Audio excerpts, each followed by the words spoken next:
As contrações atingiam-me como ondas a bater contra rochas pontiagudas.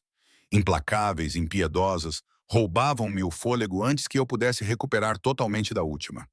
Agarrei-me à beira da cama do hospital, com os nós dos dedos brancos contra os lençóis esterilizados, e tentei lembrar-me dos exercícios de respiração das aulas pré-natais a que tinha assistido sozinha. Inspirar, expirar, contar até 4. Mas a dor não se importava com a contagem. Senhora Torres, precisamos que preencha estes formulários de admissão. A voz da enfermeira era gentil, mas distante, como se ela estivesse a falar através da água. Ela entregou-me uma prancheta e eu olhei para os papéis através da minha visão embaçada. A minha mão tremia enquanto tentava focar as palavras que nadavam diante de mim. Nome do contacto de emergência. A minha caneta pairou sobre a linha.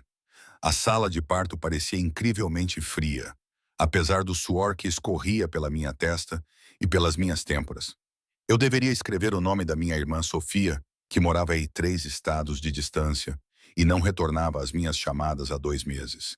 Ou talvez o da minha mãe, embora não tivéssemos falado desde que eu lhe contei sobre a gravidez, pois ela me chamou de tola por confiar num homem que desapareceu assim que conseguiu o que queria. Outra contração me atingiu e eu ofeguei, deixando a caneta cair no chão. Não se apresse, querida, murmurou a enfermeira, pegando na caneta e colocando-a de volta na minha mão. A sua bata cheirava a lavanda e antisséptico, uma combinação que me revirou o estômago. Eu não tinha tempo. O bebê estava a chegar, estivesse eu pronta ou não. Tivesse eu alguém para ligar ou não. 7 meses atrás, eu era uma pessoa diferente. Uma empregada de mesa num restaurante italiano sofisticado no centro da cidade. Invisível para todos, exceto quando precisavam que lhes enchessem a água ou limpassem as mesas. Eu movia-me por aquele mundo como um fantasma, a recolher gorjetas e a evitar o contato visual, a poupar cada dólar para um diploma de enfermagem que não tinha a certeza se algum dia poderia pagar. Então ele entrou. No início não vi o seu rosto, apenas o corte elegante do seu fato cinzento escuro. A forma como o tecido se movia como uma sombra líquida enquanto ele atravessava a sala de jantar. Todo o restaurante mudou quando ele entrou. Uma mudança sutil na pressão atmosférica fez com que os outros empregados endireitassem as costas, e o gerente apareceu do escritório com um sorriso obsequioso. Até a cozinha ficou em silêncio por um momento, o barulho habitual de panelas e ordens gritadas dando lugar a um silêncio reverente. Ele estava rodeado por homens em fatos escuros, os olhos constantemente a vasculhar a sala, os corpos posicionados de uma forma que sugeria proteção em vez de companhia. Mas foi a presença dele que fez as minhas mãos tremerem quando me aproximei da mesa deles. Algo na maneira como ele se comportava, a autoridade casual em cada gesto, a sensação de que ele poderia destruir ou criar com igual facilidade. Água, disse ele sem tirar os olhos do telemóvel. E eu quase deixei cair a foto. Devia ter sido só isso, uma transação simples, servir a água, anotar o pedido, ficar invisível. Mas eu vacilei. A minha mão bateu no copo dele, derrubando-o sobre a toalha de mesa branca imaculada, com água gelada a inundar o seu colo.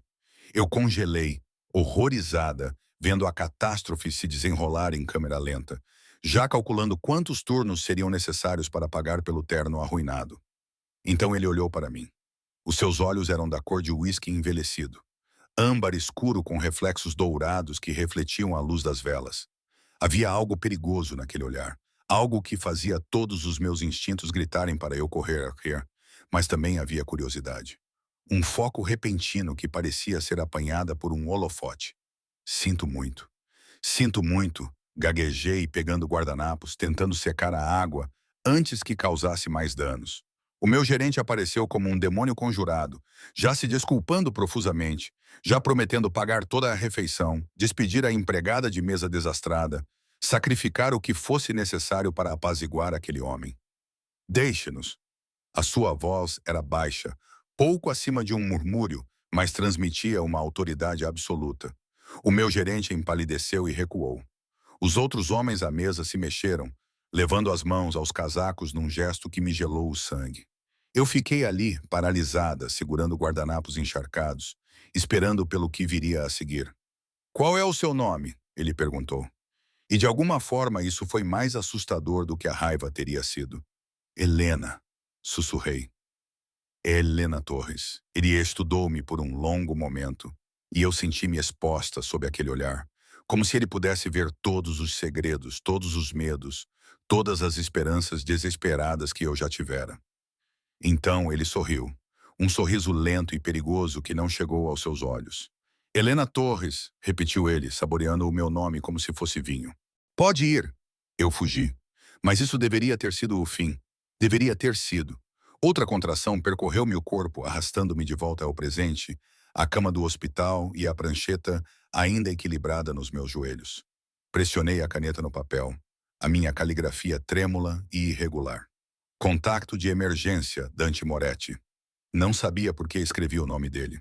Talvez porque ele fosse a única pessoa que me fazia sentir vista há anos, mesmo que essa atenção fosse uma maldição.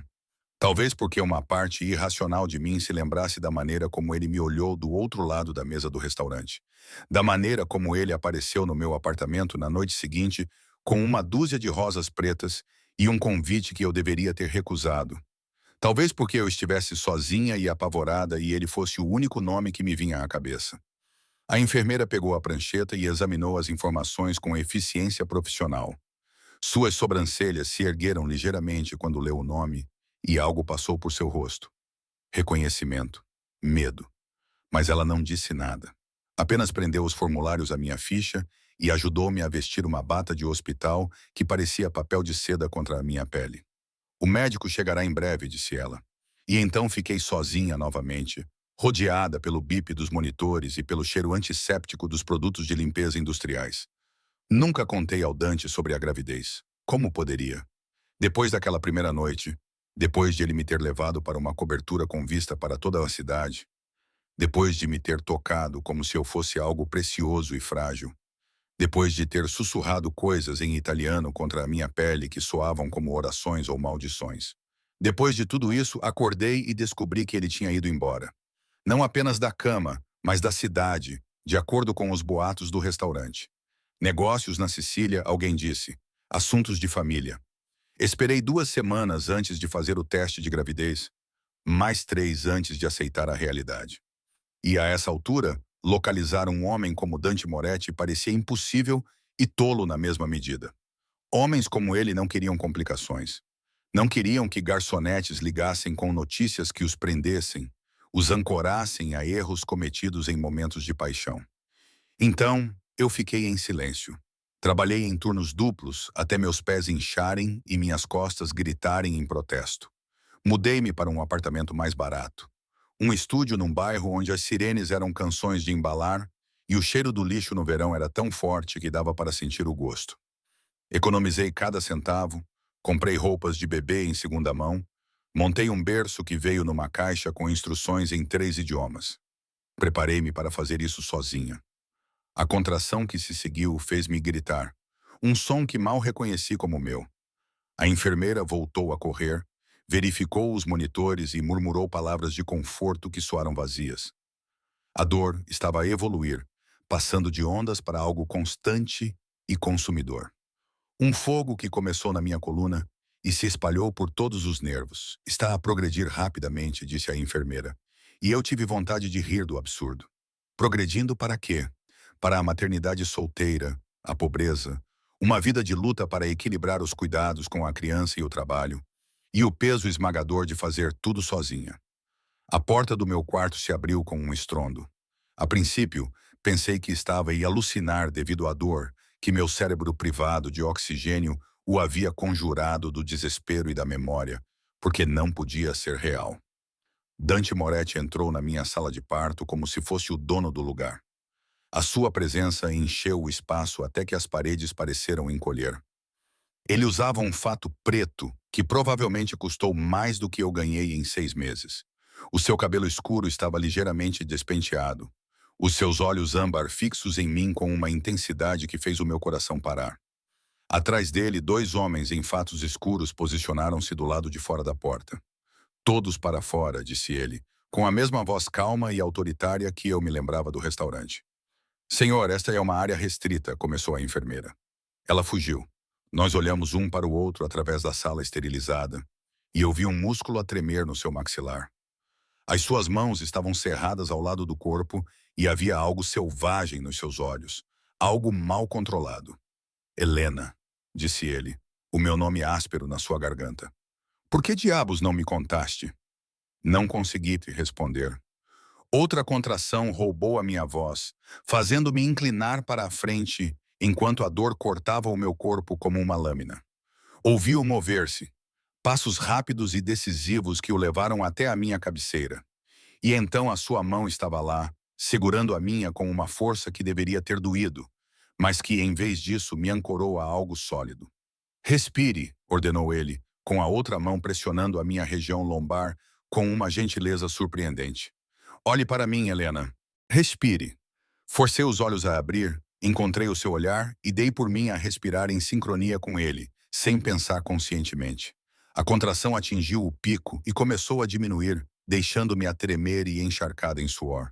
Como é que soubeste? Comecei com a minha voz. Tu indicaste-me como teu contacto de emergência. O sotaque dele era mais forte do que eu me lembrava. As vogais italianas transpareciam no seu inglês cuidadoso. O hospital ligou. Eu estava numa reunião do outro lado da cidade. Ele disse isso como se a reunião fosse irrelevante, como se não tivesse abandonado os negócios que um homem como ele conduzia para correr para um hospital, porque uma mulher com quem passou uma noite escreveu o seu nome num formulário. Não achei que eles realmente ligariam para você, sussurrei. Não achei que viesses. Algo perigoso brilhou nos seus olhos. Tu estás grávida de mim e não achaste que eu viria. O seu aperto na minha mão apertou-se ligeiramente. 7 meses, Helena. 7 meses tu escondeste isso de mim. Tu foste embora, respondi, encontrando força na raiva. Mesmo quando outra onda de dor começou a surgir, tu desapareceste. O que eu deveria ter feito? Contratar um detetive particular para te localizar? Mandar uma mensagem através da tua reserva no restaurante? Ele cerrou os dentes. Deixei-te o meu número, um telemóvel descartável que ia direto para o correio de voz e nunca retornava as chamadas. Eu tentei. Deus, tentei por 2 semanas, deixando mensagens cada vez mais desesperadas, até que finalmente aceitei a verdade. Que eu tinha sido uma distração momentânea para um homem que vivia num mundo que eu não conseguia compreender. Porque eu estava na Sicília a lidar com... Ele parou, as palavras interrompidas abruptamente. Os seus olhos percorreram-me, absorvendo a bata do hospital, os monitores, a linha intravenosa enfiada no meu braço. Quando ele voltou a falar, a sua voz estava mais baixa, mais controlada. Discutiremos isso mais tarde. Agora, você precisa se concentrar em trazer nosso filho ao mundo com segurança. Nosso filho. As palavras enviaram algo quente e aterrorizante pelo meu peito. A médica entrou então, uma mulher de meia-idade com olhos gentis e cabelos grisalhos presos em um coque elegante. Ela parou quando viu Dante, seu sorriso profissional, vacilando ligeiramente. Mas, para seu crédito, ela se recuperou rapidamente. Senhor Moretti, disse ela, e percebi que ela sabia quem ele era. Claro que sabia. Homens como Dante deixam uma marca profunda. Sou a doutora Chen. Vou fazer o parto. Qual é o estado dela? Ele perguntou, ainda segurando a minha mão, o polegar agora traçando pequenos círculos na minha palma, num gesto que pode ter sido inconsciente. O Dr. Chen verificou o meu prontuário e, em seguida, realizou um exame que me fez querer sair da minha pele, apesar de ter perdido qualquer semblante de modéstia horas atrás. Ela está com 7 centímetros, disse ela, progredindo bem. Mais algumas horas, provavelmente horas. A palavra assentou sobre mim como um peso. Quero o melhor anestesista deste hospital, disse Dante. Não era um pedido. Estou bem, protestei fracamente, embora a contração seguinte me tenha desmentido. Ela está a sofrer, continuou ele, como se eu não tivesse falado, sem tirar os olhos da médica. O que ela precisar, uma epidural, qualquer coisa, faça agora. A doutora Chen olhou para mim e vi a pergunta nos seus olhos. Esta era a minha decisão, o meu corpo, a minha escolha. Mas eu estava tão cansada e a dor era uma coisa viva a tentar destruir-me por dentro. E talvez fosse aceitável aceitar ajuda, mesmo dele. Sim, respirei. Por favor. O anestesista chegou em poucos minutos, movendo-se com uma eficiência que sugeria que a reputação de Dante o precedia mesmo aqui. A epidural foi um alívio estranho, uma pressão contra a minha coluna, seguida de um entorpecimento gradual que parecia afundar em água morna. A dor não desapareceu completamente, mas tornou-se suportável, distante, algo que eu podia observar em vez de me afogar nela. Dante nunca soltou a minha mão. Por que não se esforçou mais para me encontrar? Perguntou ele quando ficamos sozinhos novamente, com a equipa médica a retirar-se para nos dar privacidade. A sua voz era baixa, quase gentil, mas eu ouvia a acusação por trás dela. Por que deveria ter feito isso? Respondi, com o cansaço a tornar-me imprudente. Você é um... Parei, de repente sem saber como terminar a frase. Um criminoso, um monstro. Os sussurros no restaurante o pintaram como ambos. Histórias sobre a família Moretti circulavam entre os garçons como moeda proibida. Você não é o tipo de homem que quer uma garçonete grávida complicando sua vida. Você não sabe nada sobre o que eu quero. Sua mão livre subiu, os dedos passando pelos meus cabelos úmidos, afastando-os do meu rosto. O gesto foi possessivo, terno, confuso. Se eu soubesse, Cristo, Helena, se eu soubesse que estavas grávida, teria movido céus e terra para te encontrar. Por quê? A pergunta saiu entrecortada. Eu não sou ninguém. Servi-te água e entornei-a no teu fato. É tudo. Não, a palavra foi cortante, definitiva. És a mulher que olhou para mim como se eu fosse um homem em vez de um título. A mulher que corou quando elogiei os seus olhos. A mulher que tremeu nos meus braços e disse o meu nome como uma oração. O seu polegar roçou a minha maçã do rosto. A mulher que carrega o meu ar. A palavra era arcaica. Errada. Mas algo na forma como ele a disse fez-me prender a respiração. Não entendo nada disso. Sussurrei. Mal me conhece. Então vamos remediar isso. Ele inclinou-se para mais perto e pude sentir o cheiro da sua colônia, cedro e bergamota e algo mais escuro, mais rico. Mas primeiro, vai dar-me um filho saudável. Depois conversaremos sobre o futuro. Não existe nós, tentei dizer, mas outra contração cortou a dormência da epidural, mais forte do que antes. A doutora Chen reapareceu, verificando os monitores com renovada urgência. Está na hora, anunciou ela. Helena, quando a próxima contração vier, preciso que empurre. Tudo se tornou uma névoa de sensações e ordens. Empurre, respire. Empurre novamente. A voz de Dante no meu ouvido, firme e baixa, contando comigo, ancorando-me, a sua mão segurando a minha com força suficiente para deixar marcas.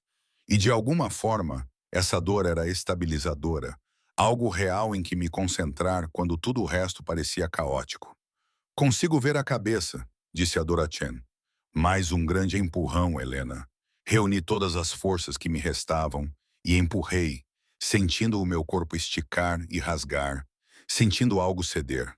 Então, uma libertação repentina, um deslize molhado, e a sala encheu-se com o som mais bonito que eu já tinha ouvido. O choro de um bebê.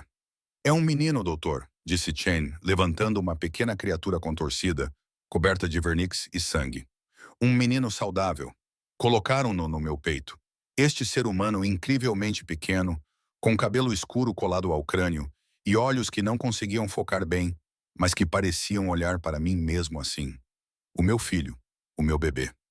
Toquei na sua bochecha com dedos trêmulos e ele virou-se na direção do toque, procurando instintivamente. Ele é perfeito, sussurrei. Olhei para Dante e senti o meu coração parar. Ele estava paralisado ao lado da cama, olhando para o nosso filho com uma expressão que eu nunca tinha visto em nenhum rosto humano antes. Era crua, desprotegida, maravilha e medo e algo feroz e protetor, tudo misturado. A sua mão tremeu quando ele estendeu o braço, depois recuou, como se tivesse medo de quebrar essa nova vida frágil. Pode tocá-lo, eu disse suavemente. Ele tocou. Um dedo percorreu o pequeno braço do bebê. E eu observei este homem perigoso, este suposto criminoso. Esta figura que fazia restaurantes inteiros ficarem em silêncio, completamente desarmado por um recém-nascido que pesava apenas 3 quilos. Meu filho, sussurrou ele em italiano. Depois olhou para mim com olhos que brilhavam com possessão e algo mais profundo, mais perigoso. Meu, A forma como ele disse isso fez com que gelo e fogo percorressem as minhas veias em igual medida. Porque ouvi a promessa naquela palavra, a reivindicação, a certeza absoluta de que ele nunca nos deixaria ir. Como o chamaste? Perguntou ele. Ainda não decidi. Eu estava à espera de alguma coisa, embora não soubesse do que. Aleandro, disse Dante imediatamente. Em homenagem ao meu avô, Aleandro Moretti, eu deveria ter discutido. Deveria ter insistido em escolher o nome do meu próprio filho, em manter um pouco de autonomia.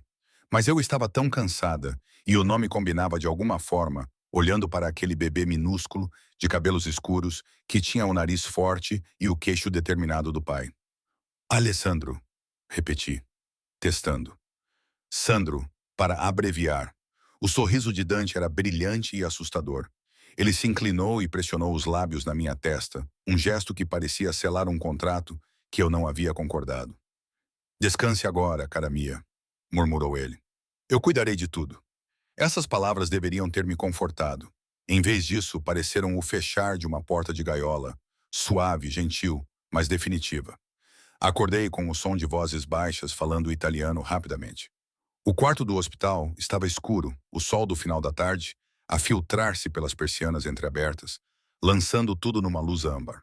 O meu corpo doía em lugares que eu nem sabia que podiam doer, uma dor profunda que me lembrava do que eu tinha acabado de passar. Mas a epidural tinha passado completamente, deixando-me com a cabeça clara pela primeira vez em horas. Dante estava perto da janela, de costas para mim, com o telefone colado ao ouvido. Mesmo em silhueta, ele irradiava tensão reprimida.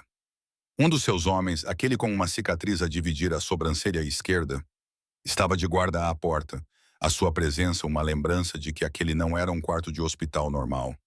Que o pai do meu filho não era um homem normal. Não me ora, disse Dante bruscamente ao telefone. Não me interessa. Cancele tudo para as próximas 2 semanas. O Marco pode tratar das remessas. Diga ao Gianni que se ele tiver alguma preocupação, pode vir falar comigo pessoalmente. Uma pausa. Não vou dar explicações ao conselho. Eles trabalham para mim, não o contrário. Ele desligou com tanta força que ouvi o telefone ranger em protesto. Estás acordada, disse ele sem se virar, e percebi que ele devia ter sentido a mudança na minha respiração. Onde está o bebê? O pânico tomou conta de mim. Onde está o Sandro? No berçário, a ser examinado pelo pediatra que eu tinha trazido de Johns Hopkins. Ele virou-se e eu vi o cansaço estampado nos seus olhos. Apesar da sua aparência impecável. Ele é perfeito, Helena. 10 dedos nas mãos, 10 dedos nos pés, pulmões saudáveis que ele tem demonstrado com entusiasmo. A tensão saiu dos meus ombros. Eu deveria estar com ele. Você deveria estar a descansar. Ele aproximou-se da minha cama e reparei numa bolsa de couro na cadeira que eu não tinha visto antes. Mas, sabendo que você não o faria, mandei trazer algumas coisas para você. Roupas limpas, produtos de higiene pessoal. O seu apartamento está horrível. Eu respondi amargamente. Um estúdio num bairro onde há tiros ou ruído de fundo. O seu maxilar apertou-se. Isso acaba hoje. Já providenciei a mudança das suas coisas. Olhei para ele. Com licença. Você e a Alessandra vão morar num lugar seguro, num lugar apropriado para o Armoretti. A arrogância casual disso fez o meu temperamento explodir, queimando o cansaço. Não pode simplesmente decidir isso. Esse apartamento é meu, a minha vida. O teu apartamento tem a fechadura da porta da frente avariada e bolor na casa de banho. A sua voz permaneceu calma, mas ouvi aço por baixo dela. O prédio não tem sistema de segurança. O bairro teve 3 tiroteios só no mês passado. Achas que vou permitir que o meu filho seja criado lá? Permitir? Levantei-me na cama, ignorando o protesto dos músculos doridos. Não podes permitir ou proibir nada. Sou a mãe dele. Eu tomo as decisões sobre onde vivemos. Ele inclinou-se, apoiando as mãos de cada lado de mim, prendendo-me contra as almofadas. O rosto dele estava lá centímetros do meu, e eu podia ver reflexos dourados dançando nos seus olhos âmbar como faíscas. Você é a mãe do meu filho, disse ele suavemente, perigosamente, o que faz com que você seja minha para proteger, minha para sustentar, minha para manter a salvo de um mundo que a machucaria para chegar até mim. Você entende, Helena? No momento em que escreveu o meu nome naquele formulário do hospital, você colocou um alvo nas costas do nosso filho. Há homens que matariam vocês os dois só para me ferir. As palavras atingiram-me como golpes físicos. Eu não tinha pensado nisso, meu Deus, estava tão concentrada no parto, na sobrevivência, que não tinha considerado as implicações de me ligar a um homem como ele. Então talvez a minha voz falhou. Talvez devesse simplesmente ir embora. Finge que nunca recebeste aquela chamada. Podemos desaparecer. Mudar os nossos nomes. Não. A palavra era absoluta, definitiva como uma sentença de morte. A sua mão subiu, segurando o meu rosto com uma gentileza inesperada. Ainda não compreendes, cara. Procurei-te durante 7 meses. Fiquei paralisada. O quê? Achaste que eu poderia esquecer-te? Uma noite na minha cama e tu penetraste na minha pele como veneno. O seu polegar roçou o meu lábio inferior. Voltei da Sicília e descobri que tinhas desaparecido. Não havia endereço de encaminhamento no restaurante. O teu apartamento estava vazio. Desapareceste como fumo e isso deixou-me meio louco. Mudei-me porque não tinha dinheiro para pagar o aluguer. Sussurrei, com a mente a girar. Não foi isso. Não estava a tentar esconder-me de ti. Agora sei disso. O seu sorriso era amargo. Mas então pensei que talvez tivesses visto demais, compreendido demais sobre o que eu sou. Achei que você tivesse fugido com medo. Então, procurei. Detetives particulares, contatos em todos os becos, todos os hospitais, todas as clínicas, procurando por Helena Torres, que parecia ter desaparecido da face da terra. Por quê? A pergunta foi quase inaudível. Por que ir tão longe?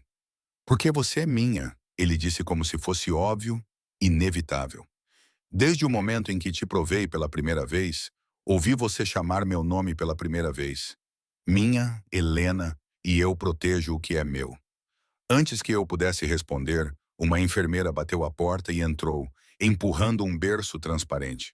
O meu coração saltou ao ver Sandro, enrolado em um cobertor azul, com o rostinho tranquilo durante o sono.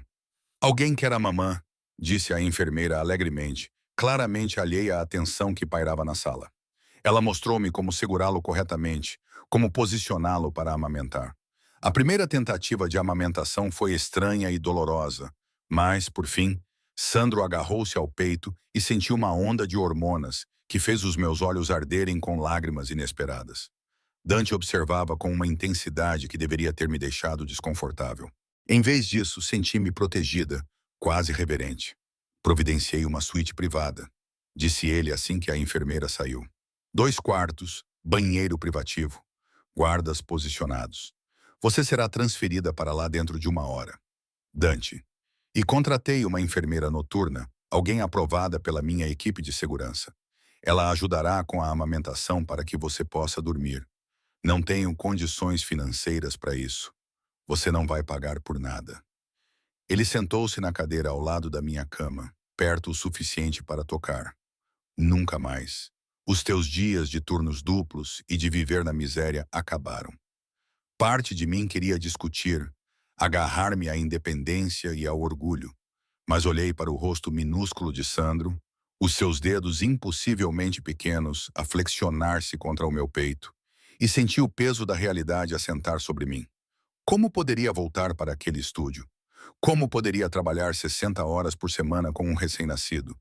Como poderia dar a esta criança nem que fosse uma fração do que o pai dele poderia proporcionar? O que queres de mim? Perguntei baixinho.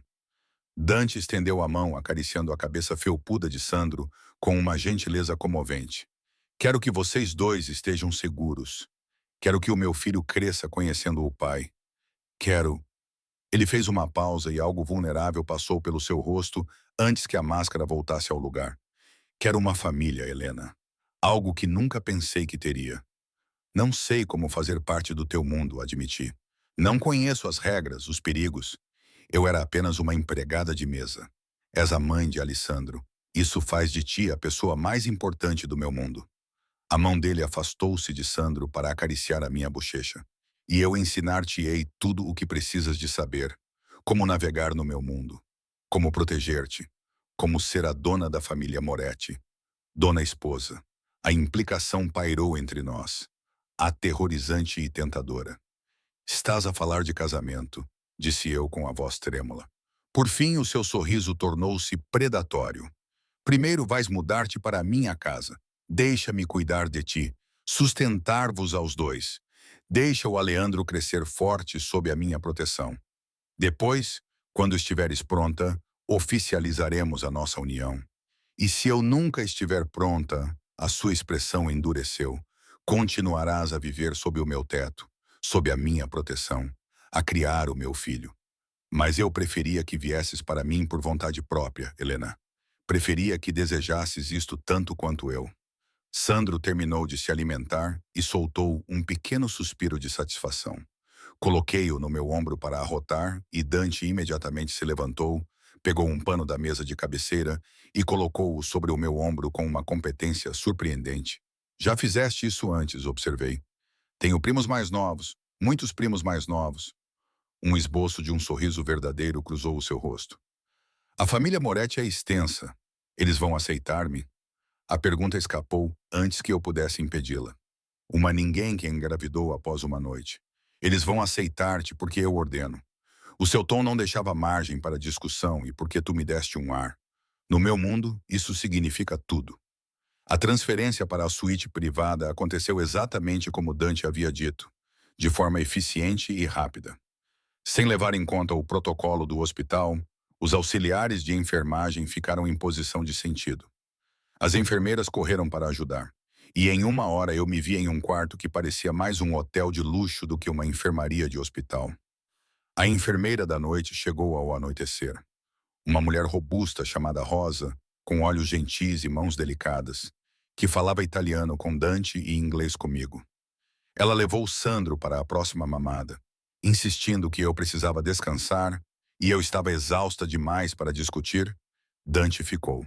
Ele tirou o paletó, arregaçou as mangas e acomodou-se na poltrona ao lado da minha cama, como se planejasse ficar lá indefinidamente. Do lado de fora da porta, eu podia ouvir os seus guardas falando em voz baixa, uma lembrança constante da realidade em que eu havia entrado. Você deveria ir para casa, eu disse, embora parte de mim temesse ficar sozinha. Durma um pouco, é aqui que eu preciso estar. Os seus olhos encontraram os meus na penumbra. Com você, com o nosso filho, as pessoas vão falar. Os teus associados, ou como quer que os chames, deixa-os falar. Ele inclinou-se para a frente com os cotovelos nos joelhos. Eles vão aprender rapidamente que tu e o Alessandro são intocáveis, que qualquer um que sequer olhar para ti de forma errada terá de responder perante mim pessoalmente. A possessividade deveria ter me assustado. Em vez disso, acendeu algo quente e perigoso no meu peito. A promessa sedutora de ser protegida, amada, reivindicada por um homem poderoso o suficiente para fazer o mundo se curvar à sua vontade. Estou com medo, sussurrei na escuridão. Ótimo. A mão dele encontrou a minha, os dedos entrelaçando-se. O medo vai mantê-la cautelosa, mas prometo, Helena, que nunca deixarei nada prejudicar você ou o nosso filho. Esta é a minha promessa. Adormeci ao som da sua respiração, firme e segura, e sonhei com gaiolas douradas forradas a seda. 3 semanas no mundo de Dante, e ainda me sentia como uma impostora a viver a vida de outra pessoa. A penthouse ocupava todo o último andar de um edifício em Tribeca. Janelas do chão ao teto, com vista para o Hudson.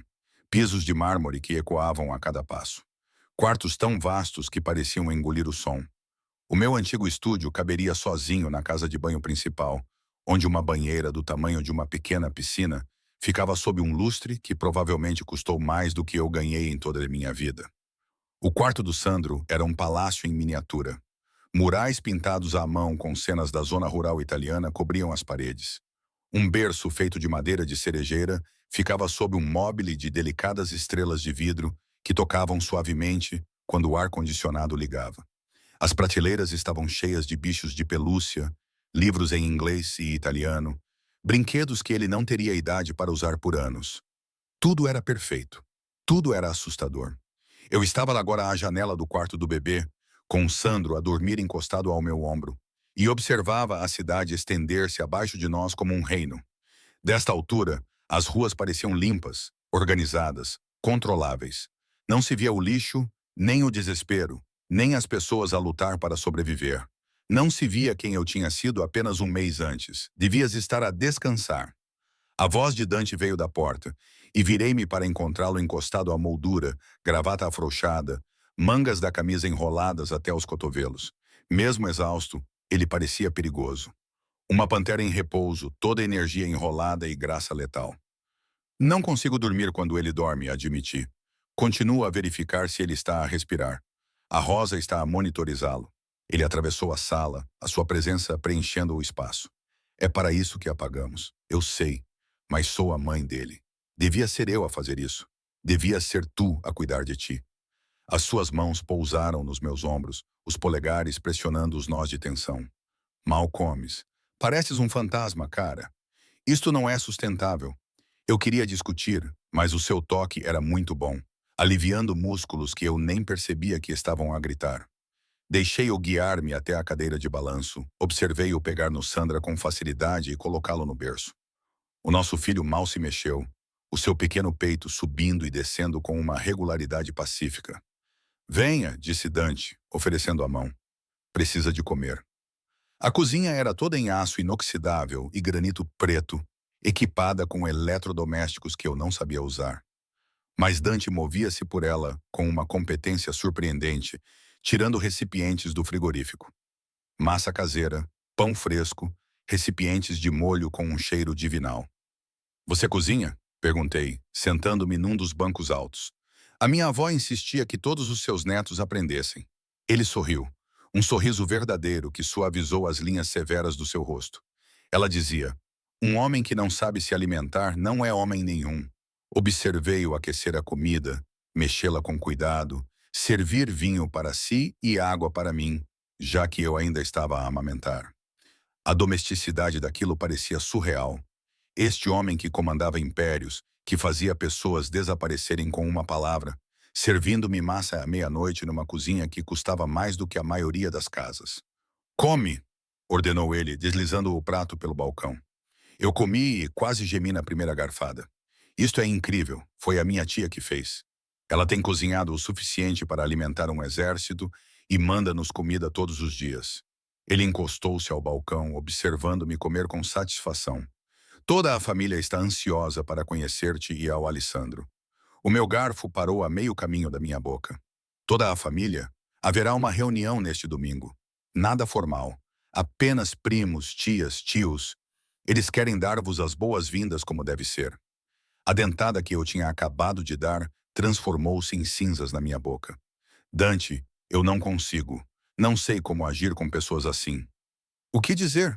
O que vestir? Haja como você é. Ele contornou o balcão, se levantando, meu pai, levantando o meu queixo para encontrar o seu olhar.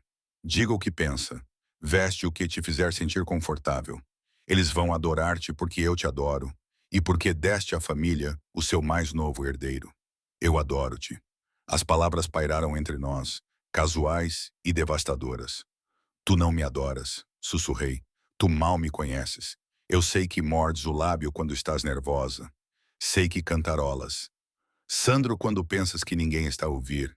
Sei que dobras as roupas dele 3 vezes para ficarem perfeitas.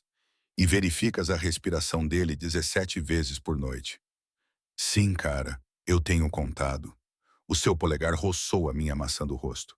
Eu sei que você tem pavor desta vida, mas é teimosa demais para fugir dela. Eu sei que você tem uma força que a maioria dos meus soldados invejaria. E eu sei que eu quero você na minha cama, na minha vida, usando o meu anel e levando o meu nome. O meu coração batia forte contra as minhas costelas. Isso é loucura. As pessoas não simplesmente passamos uma noite juntos. Uma noite, e agora estás a falar de casamento e família. E uma noite que me deu tudo o que eu não sabia que precisava. Ele inclinou-se para mais perto, a sua respiração quente contra os meus lábios. Diz-me que não sentes isso, Helena. Diz-me que não ficas acordada à noite a lembrar-te de como te toquei, como tremeste contra mim, como disseste o meu nome como se fosse a salvação. Eu não conseguia. Deus me ajude. Eu não conseguia mentir sobre isso. Sentir atração não é o mesmo que amar. Eu consegui. Então vamos começar com a atração e construir a partir daí. Os seus lábios roçaram os meus, suaves como seda, perigosos como uma lâmina. Deixa-me cortejar-te adequadamente, Camilla. Deixa-me mostrar-te como poderia ser a tua vida ao meu lado. O beijo aprofundou-se antes que eu pudesse responder, e eu derreti-me nele, apesar de todos os protestos lógicos que gritavam na minha cabeça. Ele tinha gosto de vinho e posse, e quando a sua língua invadiu a minha boca, ouvi-me gemer. Ele afastou-se, respirando com dificuldade, os olhos em chamas. Domingo, disse ele com rudeza, vais conhecer a minha família e verás que já pertences a nós. O domingo chegou rápido demais. Rosa ajudou-me a vestir-me, escolhendo um vestido creme do guarda-roupa que Dante tinha enchido sem pedir a minha opinião.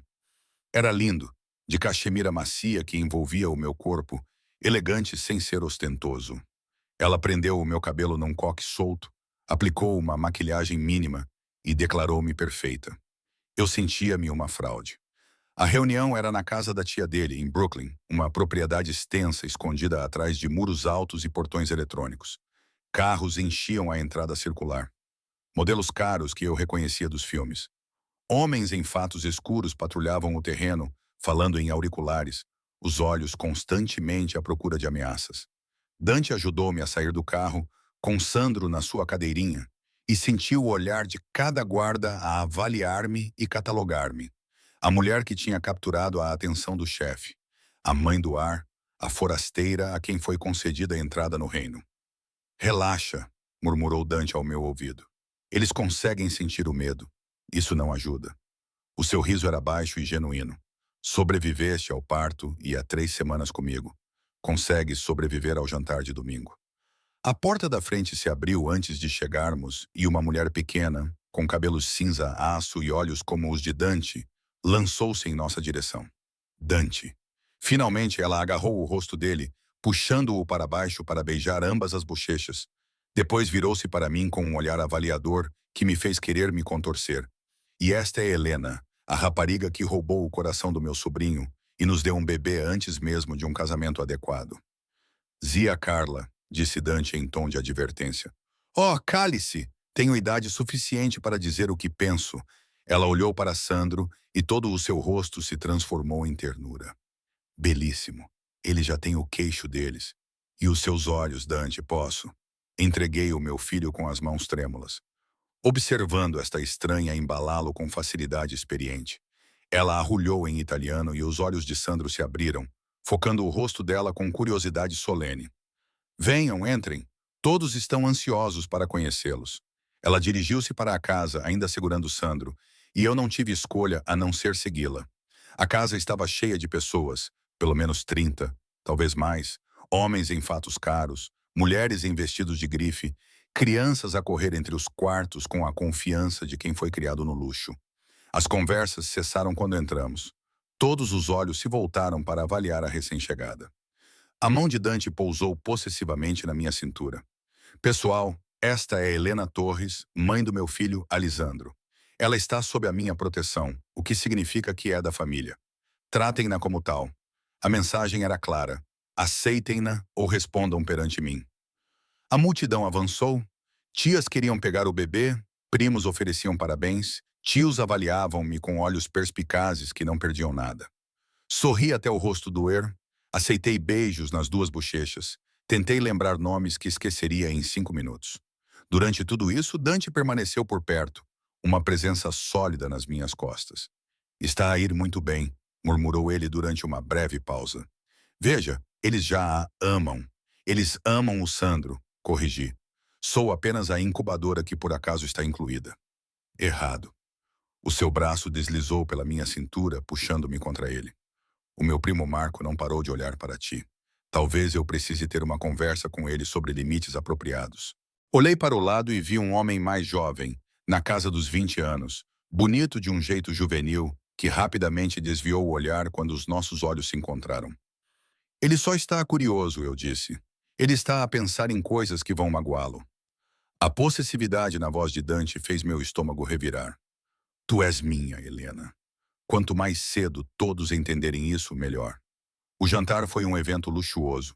Vários pratos, vinho a fluir livremente, risos e italiano rápido que eu não conseguia acompanhar. Sentei-me ao lado de Dante, à cabeceira da mesa. plenamente consciente da honra e do fardo dessa posição. Era aqui que a sua esposa se sentaria, onde a dona da família pertencia. Zia Carlota levantou o copo. Um brinde a Aleandro, Dante Moretti, a mais recente bênção para a nossa família. E a Helena, que deu ao nosso Dante algo que pensávamos que ele nunca encontraria, uma razão para construir em vez de apenas proteger. Os copos tilintaram, os olhos voltaram-se para mim com expectativa. Dante levantou-se, ajudando-me a levantar com uma mão sob o meu cotovelo. A família, disse ele simplesmente, e ao futuro. A festa continuou até tarde da noite. Alimentei Sandro numa sala tranquila no andar de cima, rodeada por primas ansiosas por oferecer conselhos e histórias horríveis sobre os seus próprios filhos. Eram calorosos, acolhedores, e eu relaxei apesar dos meus medos. Ele é bom para ti, Ardante, disse uma das mulheres mais velhas, dando-me uma palmadinha na mão. Nunca o vi assim. Tranquilo, feliz. Tu deste-lhe algo que o dinheiro não pode comprar. No caminho para casa, Sandro dormiu na sua cadeirinha e eu fiquei a olhar pela janela as luzes da cidade passando rapidamente. Não foi tão terrível, foi...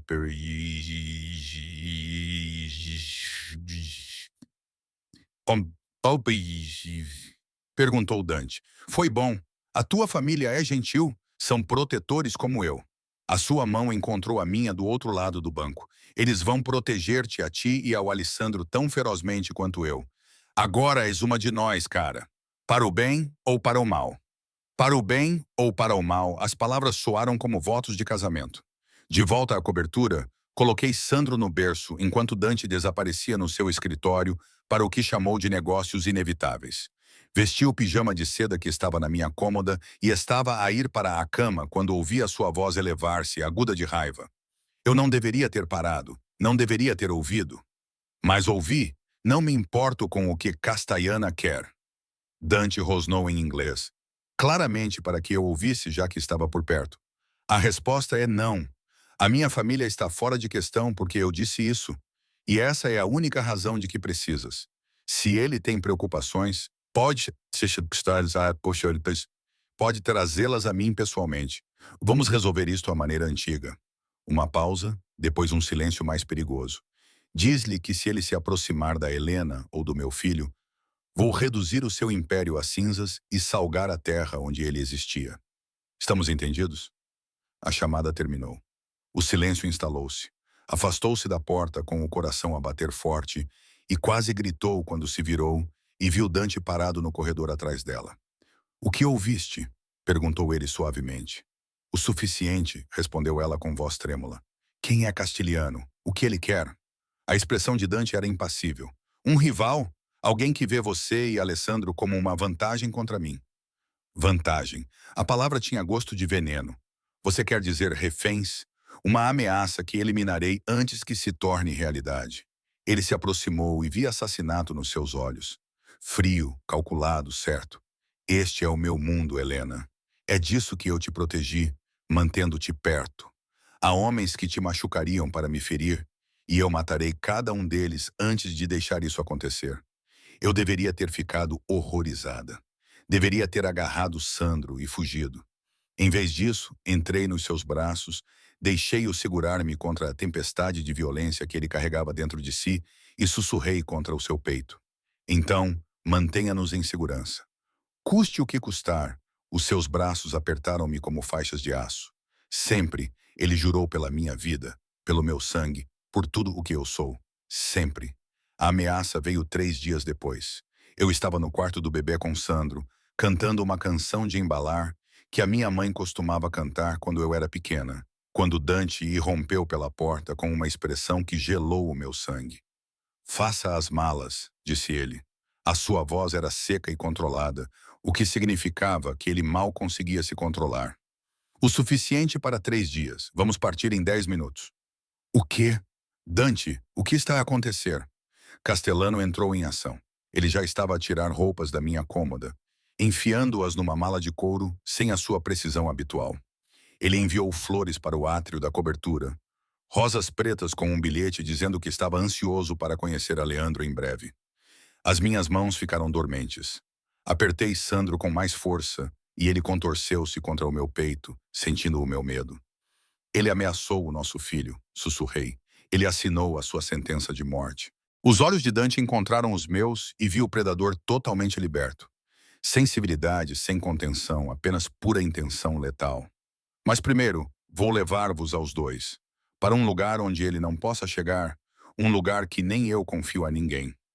O abrigo ficava a 2 horas a norte, escondido nas florestas do interior de Nova York. Por fora parecia uma cabana modesta, mas por dentro era uma fortaleza, com paredes reforçadas, sistemas de segurança que deixariam um banco com inveja e suprimentos suficientes para resistir a um cerco. Rosa veio conosco, junto com 4 dos guardas mais confiáveis de Dante. Eles assumiram posições ao redor do perímetro, enquanto Dante levava as nossas malas para dentro. Seus movimentos eram eficientes e mortalmente calmos. "Quanto tempo teremos que ficar aqui?" perguntei, observando-o verificar as fechaduras das janelas com facilidade experiente. "Até eu resolver a situação." Ele não olhou nos meus olhos. "Alguns dias, no máximo." "Quer dizer, até você matá-lo?" A sua mão parou na trava da janela. Sim, eu deveria ter implorado para ele não fazer isso. Devia ter implorado por uma solução pacífica, por misericórdia, por qualquer coisa que não fosse mais violência. Mas olhei para Sandro a dormir na sua cadeirinha. Tão pequeno, indefeso e perfeito, e senti algo feroz e primitivo surgir no meu peito. "Certifique-se de que ele nunca mais possa nos ameaçar", disse baixinho. Dante virou-se e algo parecido com orgulho passou pelo seu rosto. "Agora compreende o que significa proteger o que é seu. Eu entendo que farei qualquer coisa para mantê-lo seguro." Aproximei-me até ficarmos a centímetros de distância. "Mesmo que isso signifique aceitar quem você é, o que você faz." "E quem sou eu, Helena?" A mão dele subiu, os dedos passando pelos meus cabelos. "Diga-me o que você vê quando olha para mim." "Um assassino", sussurrei. "Um criminoso. Um homem que construiu um império com base no medo e na violência." Pressionei a palma da minha mão contra o peito dele. Senti o seu coração a bater forte e constante sob o tecido caro. "E o pai do meu filho, o homem que me faz sentir segura mesmo quando o mundo está a arder à nossa volta. O homem que tenho medo de amar porque uma vez que o admita, não há volta a dar." O seu beijo foi devastador. Toda a posse, promessa e necessidade desesperada. Ele encostou-me à parede, o seu corpo prendendo o meu. E eu cedi a ele. A terrível verdade de que eu queria isso, apesar de tudo o que significava. "Diga." Ele exigiu contra os meus lábios. "Diga que você é minha. Eu sou seu." As palavras saíram facilmente, inevitavelmente. "Deus me ajude. Eu sou sua." Ele partiu naquela noite, depois que Sandro adormeceu e Rosa se acomodou no quarto de hóspedes. Observei da janela enquanto o carro dele desaparecia na entrada escura. As luzes traseiras vermelhas foram engolidas pela floresta e senti o meu coração ir com ele. Os guardas trocam de turno a cada 6 horas. Rosa me manteve distraída com histórias sobre Dante quando criança. Travesso, protetor dos primos mais novos, já mostrando sinais do líder que se tornaria. Cuidei de Sandro, troquei fraldas, cantei canções de ninar e tentei não imaginar o que Dante estava fazendo na cidade. Tentei não imaginar ele voltando para casa num saco para cadáveres. Na segunda noite, meu telefone tocou. O nome de Dante apareceu na tela. "Você está bem?" Respondi sem preâmbulos. "Sempre preocupado comigo, cara." Sua voz estava áspera, exausta. "Tô bem, está tudo resolvido." "Resolvido." Fechei os olhos. "Ele está morto?" "Ele não é mais uma ameaça para ti ou para o Alessandro. É tudo o que precisas saber." Parte de mim queria detalhes. Queria saber exatamente o que ele tinha feito. O resto de mim estava grato pela distância, pela negação plausível que me permitia dormir à noite. "Quando podemos voltar para casa?" perguntei em vez disso. "Amanhã. Vou resolver os últimos detalhes esta noite. Pela manhã, será seguro para vocês voltarem." Uma pausa, depois mais suave. "Senti a vossa falta, de vocês dois. Esta cobertura parece vazia sem o Sandro a chorar às 3 da manhã e sem tu a cantar desafinada no quarto do bebê." "Eu não canto desafinada", protestei, sorrindo apesar de tudo. "Cara, cantas sim, mas adoro mesmo assim." Outra pausa. "Amo-te, Helena. Preciso que saibas isso. Não por causa do Alessandro. Não por obrigação. Amo-te porque vês o monstro em mim e não recuás. porque és forte o suficiente para ficar ao meu lado nesta vida, porque me fizeste acreditar que eu poderia ter algo bom, algo puro, mesmo com sangue nas mãos. As lágrimas ardiam nos meus olhos. Eu também te amo. Acho que amo desde aquela primeira noite. Mesmo tendo dito a mim mesma que era apenas atração, apenas química, mas é mais do que isso, é tudo. Então casa comigo. As palavras foram ditas em voz baixa, mas com certeza. Não por causa do Aleandro, não por causa da tradição ou das expectativas da família. Casa comigo porque queres construir uma vida comigo. Porque escolhes isso. Escolhe-nos. Escolhe-me apesar de tudo o que sabes que eu sou. Sim, não hesitei. Sim, Dante. Vou casar contigo. Ouve-o expirar como se estivesse a suster a respiração. Estarei lá de manhã para te levar para casa, para começarmos o nosso futuro. Ele cumpriu a sua promessa. O amanhecer despontava por entre as árvores quando o carro dele parou. E eu fui recebê-lo na porta com Sandro nos braços. Ele parecia exausto. Olheiras. Tensão em cada linha do seu corpo, mas vivo. Inteiro. Meu. Acabou. Eu perguntei. Acabou. Ele nos abraçou, com o rosto enterrado no meu cabelo. A ameaça foi eliminada. A família está segura. Tu estás segura. A viagem de volta à cidade pareceu diferente de alguma forma, como se estivéssemos a regressar a uma nova vida, em vez da antiga. Dante segurou a minha mão durante todo o caminho, o seu polegar traçando círculos na minha palma, enquanto Sandro dormia tranquilamente na sua cadeirinha. A cobertura brilhava à luz da manhã, e percebi de repente que parecia um lar. Não por causa do luxo ou da segurança, mas porque era aqui que pertencíamos, nós os três a construir algo juntos. Quero fazer isto da maneira certa, disse Dante assim que entramos, depois que Rosa levou Sandro para a sua rotina matinal. Namoro adequado, pedido de casamento adequado. Sei que estamos a fazer tudo ao contrário, mas já namoramos. Interrompi, indo para os seus braços. Uma noite perfeita que nos deu tudo. E tu já me pediste em casamento. Eu já disse sim. O que mais precisamos? Isto. Ele tirou uma pequena caixa de veludo do bolso e eu fiquei sem fôlego. O anel dentro dela era deslumbrante. Um rubi vermelho intenso rodeado por diamantes incrustados em platina. Era da minha avó. Ela usou-o por 60 anos, passando por guerras, migrações e tudo o que o mundo lhes impôs. Ela deu-mo antes de morrer e fez-me prometer que só o daria a uma mulher digna do nome Moretti. Ele colocou-o no meu dedo e encaixou perfeitamente, como se estivesse à minha espera há muito tempo. Helena Torres, em breve, Helena Moretti. És a mulher mais forte, corajosa e irritante que já conheci. Deste-me um filho. Deste-me uma razão para ser mais do que apenas um chefe, um criminoso, um nome que as pessoas temem. Deste-me uma família. Deixas-me passar o resto da minha vida a proteger-te, a cuidar de ti e a amar-te com tudo o que sou? Sim, sussurrei, com lágrimas a escorrerem pelo meu rosto. Sim a tudo isso. O casamento aconteceu 4 semanas depois. Uma pequena cerimônia privada no jardim da propriedade da Zia Carla. Apenas a família, apenas as pessoas que importavam. Eu vestia um vestido de renda marfim e carregava rosas brancas. E Sandro dormiu durante toda a cerimônia nos braços de Rose, feliz, sem saber que os seus pais estavam a oficializar a união. Os votos de Dante foram em italiano, lindos e sinceros. E mesmo que eu só tenha entendido metade das palavras, senti o seu significado no meu íntimo. Quando chegou a minha vez, fui simples. Eu escolho-te todos os dias, apesar de tudo. Por causa de tudo, eu escolho-nos. O beijo selou mais do que um casamento. Selou uma promessa, um futuro, uma vida construída sobre as cinzas de quem éramos e a esperança de quem poderíamos nos tornar juntos. Os meses passaram. Sandro cresceu forte e saudável, a sua personalidade emergindo, teimoso como o pai, determinado como a mãe, com um sorriso que poderia derreter o coração mais duro. A cobertura encheu-se com o seu riso, os seus brinquedos, o caos da vida familiar. Aprendi a navegar no mundo de Dante, a política, o perigo, o equilíbrio cuidadoso entre poder e respeito.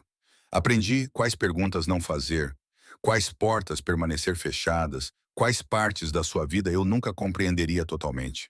Mas também aprendi que, por baixo da violência e do império, Ele era apenas um homem a tentar proteger as pessoas que amava. Tínhamos jantares de domingo com a família, feriados cheios de vozes altas e comida em excesso, batizados e aniversários, e toda a bela confusão normal que vem com o pertencer a algum lugar. E à noite, quando as luzes da cidade brilhavam abaixo de nós, e Sandro dormia pacificamente no seu quarto, Dante me puxava para perto e sussurrava promessas contra a minha pele de proteção, de devoção, de um amor que desafiava a lógica e florescia na escuridão. Nunca mais voltei ao restaurante. Nunca mais voltei àquele pequeno estúdio ou à vida de invisibilidade e luta que Helena Torres morreu na noite em que derramou água no fato de um homem perigoso e chamou a sua atenção. Em seu lugar surgiu Helena Moretti, esposa, mãe, dona de um império criminoso. Não era a vida que eu imaginava. Não era segura, simples ou fácil, mas era minha.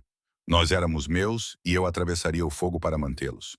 No primeiro aniversário de Sandro, toda a família se reuniu novamente. A casa estava cheia de pessoas, presentes, risos. Eu estava na cozinha com a Zia Carlaua, observando pela janela enquanto Dante segurava o nosso filho, mostrando-lhe como soprar a única vela do seu bolo. "Você o fez feliz", disse ela apertando a minha mão.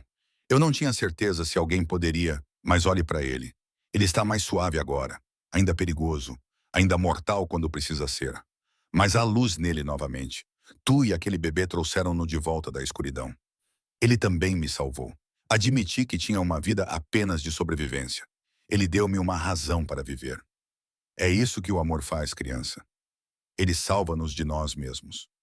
Naquela noite, depois que os convidados foram embora e Sandri adormeceu, Dante me encontrou na varanda, olhando para a cidade que governávamos juntos. "O que estás a pensar?" ele perguntou, passando os braços pela minha cintura por trás. Que há um ano eu estava sozinha e apavorada, prestes a dar à luz sem ninguém para chamar. E agora tenho tudo. Um marido que queimaria o mundo por mim. Um filho que é perfeito. Uma família que me aceitou apesar de tudo. Encostei-me no seu peito. Como é que tive tanta sorte? A sorte não teve nada a ver com isso. Carameia, isto foi o destino. O destino. Tu sempre foste destinada a ser minha, desde o momento em que entornaste aquela água e olhaste para mim com aqueles olhos lindos e aterrorizados. Ele virou-me nos seus braços com um olhar intenso. E vou passar todos os dias da minha vida a garantir que nunca te arrependas de ter escolhido esta vida. De me teres escolhido. Eu nunca poderia me arrepender. Puxei-o para baixo para um beijo. Lento, profundo e cheio de promessas. És o meu lar, Dante. Tu e o Sandro. Onde quer que estejam, é lá que eu pertenço. A cidade brilhava abaixo de nós, cheia de perigo, beleza e possibilidades. Em algum lugar lá fora, as ameaças ainda existiam.